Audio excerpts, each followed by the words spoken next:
Здравейте! В днешния клип аз ви бях казал, че ще ви покажа правилното изпълнение на пънч, при което ръцете трябва да са извън тялото. Сега ще ви демонстрирам. Аз не го мога добре, затова може да не го задържа дълго време.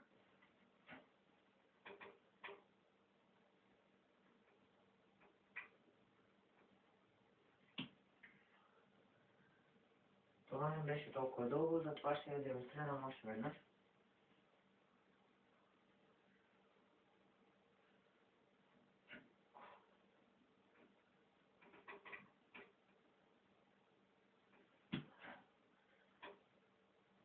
Така, в следващия клип аз ще ви покажа правилното изпълнение на лице опора с една ръка, след което може да ви покажа каква тренировка може да си направите в домашни условия. Това е.